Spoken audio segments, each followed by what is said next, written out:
gauche. Ben oui, on le sait. Martineau, ça n'a pas de bon sens comme il est bon.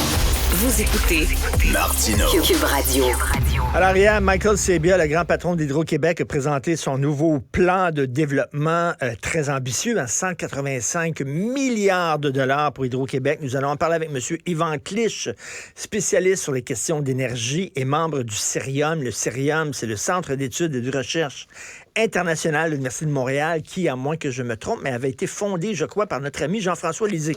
Bonjour, M. Yvan Clich. Bonne journée. Oui, bonjour, ça fait plaisir d'être avec vous. Bien, très content. Écoutez, il y a beaucoup de choses qui se sont dites. M. Sabia semble fermer la porte au nucléaire. Moi, je lis beaucoup les magazines français et là, il y a beaucoup d'écologistes français qui disent, écoutez, le nucléaire, faut pas nécessairement tasser ça. Avant, c'était représenté comme Belzébuth, le nucléaire. Maintenant, c'est peut-être une des sources les plus propres d'énergie. Est-ce que ça serait une bonne idée, M. Clich, de dire non au nucléaire, de bouder le nucléaire, ou au contraire, c'est une bonne décision, selon vous? C'est certainement pas une bonne idée de l'écarter maintenant parce qu'on est au début de la transition énergétique. Je vais vous faire une comparaison. C'est comme si on se disait, écoutez, on s'en va dans la jungle, là, et on ne sait pas trop ce qu'on va affronter, mais il y a des outils qu'on ne prendra pas parce qu'on pense qu'on n'aura pas besoin. Ce ne serait pas une bonne approche. Moi, je pense que peut-être qu'au Québec, c'est pas une option, je dirais, automatique, mais c'est certainement pas une option à écarter. Moi, je vous cacherai pas que j'ai trouvé un peu surprenant la déclaration lors du lancement de la Romaine, le lancement de la déclaration du premier ministre qui a dit il n'y a pas d'acceptabilité. Il venait presque de fermer la porte à cette option. Moi, j'ai trouvé ça un peu... j'étais dubitatif parce que je me dis, de toute façon, il y a une étude. Laissons l'étude se compléter, puis après ça, on verra. Mais encore une fois, d'écarter cette option qui est clairement valable puisque c'est une énergie qui n'émet pas de gaz à effet de serre, ça m'apparaît pas une bonne idée, une bonne approche. Monsieur Clich, en France, par exemple, là, on veut ouvrir la porte au nucléaire et tout ça, mais sauf qu'en même temps, ils n'ont pas les cours d'eau qu'on a. Il y a des gens qui vont dire, avec toutes les rivières qu'on a, toute la flotte qu'il y a au Québec, est-ce qu'on a vraiment besoin du nucléaire? C'est clair, au Québec, on n'est pas en Ontario, on n'est pas en France, on a une source d'énergie que tout le monde nous en hydroélectricité.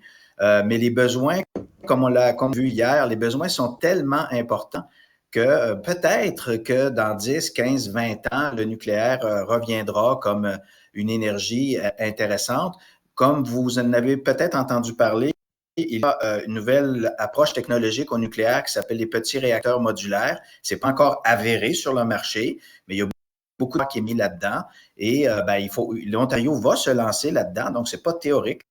L'Ontario dit qu'elle va se lancer dans les petits réacteurs modulaires. Donc, on verra s'ils ont du succès avec ça, pourquoi nous, on s'en priverait déjà d'office automatiquement. Alors, et je pense que les options qu'on a, ça dépend évidemment de la géographie qui nous est qu'on a. Donc, au Québec, on a beaucoup d'hydroélectricité, mais en France et en Ontario, ils en ont moins ou ils ont exploité toutes les ressources qu'ils avaient. Donc, l'option nucléaire est intéressante pour ces juridictions.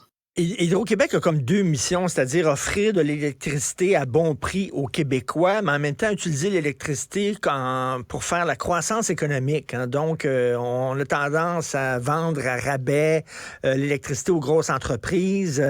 On sait que la demande est très, très forte de la part des entreprises et tout ça. Est-ce que c'est une bonne idée, ça, d'utiliser l'électricité pour la croissance économique du Québec? En même temps, c'est une force qu'on a, là.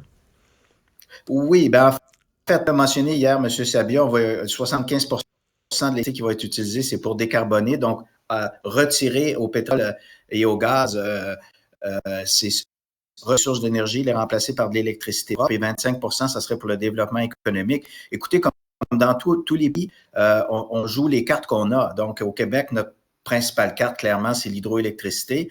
Mais l'époque a changé. Moi, je me souviens, pendant les 30 dernières années, il y avait des gens au Québec, y compris à Hydro-Québec, qui couraient l'aide pour attirer des entreprises. Puis c'était presque, je vais caricaturer, le premier servi. Aujourd'hui, on est dans un monde complètement différent.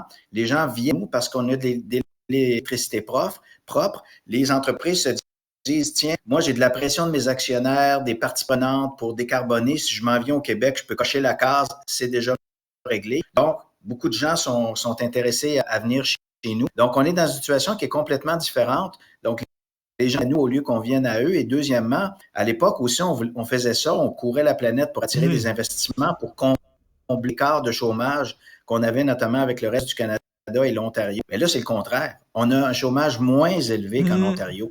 Donc, le contexte a complètement changé. Qu'est-ce que ça veut dire? Ben, c'est que là, on peut être pas mal plus sélectif puis identifier les secteurs où on pense que c'est le plus porteur pour le devenir de l'économie de demain, pour l'économie verte. Actuellement, clairement, il y a une course à l'économie verte. Je suis présentement en France et je lis la presse au quotidien et à tous les jours, eux aussi se disent comment on se positionne l'économie de demain. Donc, c'est ce qu'on est en train de faire au Québec et je pense qu'on a une longueur d'avance du fait que notre réseau électrique est déjà décarboné. Mais c'est ça, donc choisir les secteurs qu'on veut privilégier parce qu'on ne peut pas répondre à la demande de toutes les entreprises. Ça n'a pas de sens. Merci beaucoup, M. Yvan Atlich. Bon séjour en France, chanceux. Alors, spécialiste sur les questions d'énergie, membre du CIRIA. Merci beaucoup, bonne journée. Merci, M. Martineau. Au revoir. Au revoir.